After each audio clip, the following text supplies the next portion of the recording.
Hello friends, welcome to my channel enjoy traditional recipes. આજે આપણે પરંપરાગત રીતે કારેલા બટેટાનું શાક બનાવીશું। આ શાક ખૂબ જ ઓછા ઇન્ગ્રેડિયન્ટ્સથી સરળતાથી બની જાય છે, તો તમે આ રેસિપી ધ્યાનથી છેલ્લે સુધી જોજો। તો ચાલો હવે આપણે રેસિપી શરૂ કરીએ। ફ્રેન્ડ્સ, શાક બનાવવા માટે અહીં મેં 4 નંગ કારેલા લઈ લીધા છે।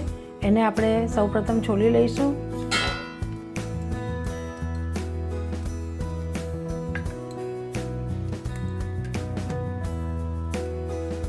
આ રીતે એની છાલ ઉતારી લઈશું।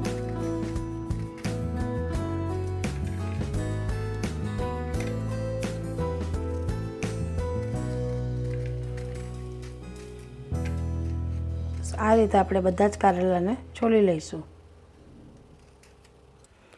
અહીં મેં બધા જ કારેલાને છોલી લીધા છે, તો હવે આપણે એને રાઉન્ડ ચિપ્સમાં કટ કરી લઈશું। આ રીતે આપણે એને કટ કરી લેવાના છે।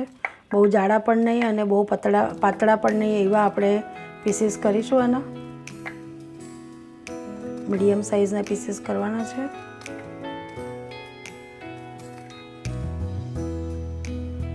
ફ્રેન્ડ્સ, અહીં મેં બધા જ કારેલાને કટ કરી લીધા છે। હવે આપણે એમાં 1 ચમચી નમક એડ કરીશું અને એને સરસ રીતે મિક્સ કરી લઈશું। આ રીતે આમાં નમક એડ કરીને આપણે લગભગ 20 મિનિટ સુધી રેસ્ટ આપીશું, જેથી એની કડવાશ જેટલી બને એટલી ઓછી થઈ જાય। ફ્રેન્ડ્સ, 20 મિનિટ થઈ ગઈ છે। આપણા કારેલા સરસ સોફ્ટ થઈ ગયા છે, તો હવે આપણે એને સ્વચ્છ પાણીથી 2 થી 3 વાર ધોઈ લઈશું અને પછી આપણે એનું શાક બનાવીશું। ફ્રેન્ડ્સ, શાક બનાવવા માટે અહીં મેં ફ્રાય પેન મૂકી દીધું છે। ગેસની ફ્લેમ આપણે લો જ રાખવાની છે। તો ચાલો હવે આપણે સૌપ્રથમ એમાં તેલ એડ કરીશું। તેલ મેં અહીં 4 ચમચી જેટલું લીધું છે।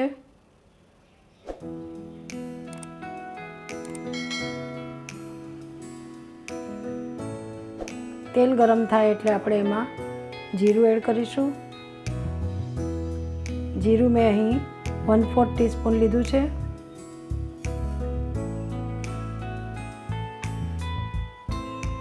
ફ્રેન્ડ્સ, આપણું જીરું અહીં ક્રેકલ થઈ ગયું છે, તો હવે આપણે એમાં 1/4 ટીસ્પૂન હિંગ એડ કરીશું। હવે આપણે એમાં 1/4 ટીસ્પૂન હળદર એડ કરીશું। આપણે અહીં સ્વાદ અનુસાર નમક લઈશું। અહીં હું આદુ મરચાંની પેસ્ટ એડ કરી રહી છું, એ લગભગ 1 ચમચી આદુ મરચાંની પેસ્ટ છે આ। હવે બધા જ મસાલા આપણે આ રીતે સાતળી લઈશું। હવે આપણે એમાં કારેલા એડ કરીશું। કારેલાને મેં સારી રીતે નીચોવીને લઈ લીધા છે, કોરા કરી લીધા છે, જેથી એની કડવાશ ઓછી થઈ જાય। એમાં બિલકુલ પાણી રહેવું નહીં જોઈએ, એ રીતે આપણે કારેલાને એડ કરીશું આમાં। આ શાકમાં આપણે પાણીનો ઉપયોગ બિલકુલ કરવાનો નથી, કારણ કે કારેલામાં પાણીનું પ્રમાણ સારા એવા પ્રમાણમાં હોવાથી એની મેળ જ ચડી જશે। હવે આપણે સરસ રીતે આ રીતે મિક્સ કરી લેવાના છે કારેલાને। થોડાક સોતે પણ કરી લઈશું આ રીતે। હવે આપણે એમાં 1 મીડિયમ સાઇઝના બટેટાની ચિપ્સ એડ કરીશું।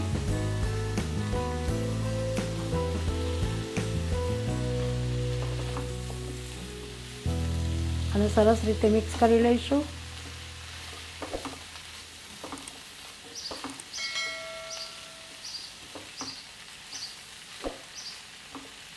અને લગભગ 5 થી 7 મિનિટ સુધી આપણે એને ઢાંકીને થવા દઈશું। ફ્રેન્ડ્સ, 7 થી 8 મિનિટ થઈ ગઈ છે, તો ચાલો હવે આપણે ચેક કરી લઈએ। શાકને હલાવી લઈએ। શાકને આ રીતે આપણે થોડું ઉપર નીચે કરીશું।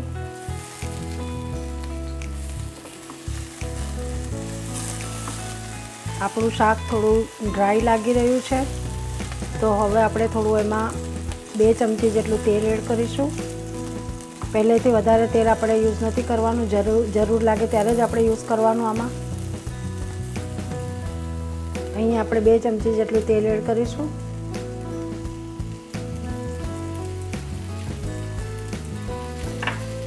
હલાવીને ફરી પાછું થવા દઈશું થોડીવાર.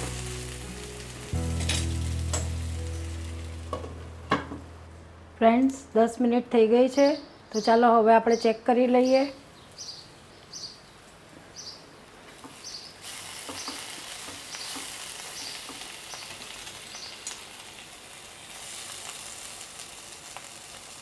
બટેટા અને કારેલા બંને સરસ રીતે ચડી ગયા છે. ખૂબ જ મસ્ત મજાનું આપણું શાક બન્યું છે. તો ચાલો હવે આપણે ગેસ બંધ કરી દઈશું અને એને સર્વિંગ પ્લેટમાં લઈ લઈશું. ફ્રેન્ડ્સ, આપણે કારેલાના શાકને સર્વિંગ પ્લેટમાં લઈ લીધું છે. ખૂબ જ ટેસ્ટી આપણું શાક બન્યું છે. આ શાક રોટલા, રોટલી, પૂરી, પરાઠા, ખીચડી, કઢી કે દાળ ભાત સાથે ખૂબ જ ટેસ્ટી લાગે છે. તમે પણ જરૂરથી બનાવજો અને મારી આ રેસીપી કેવી લાગી તે તમે કમેન્ટ કરીને જરૂરથી જણાવજો. તેમજ મારા વિડીયોને લાઈક તેમજ શેર કરજો. ફરી મળીશું અવનવી રેસીપી સાથે. Okay, bye, thank you.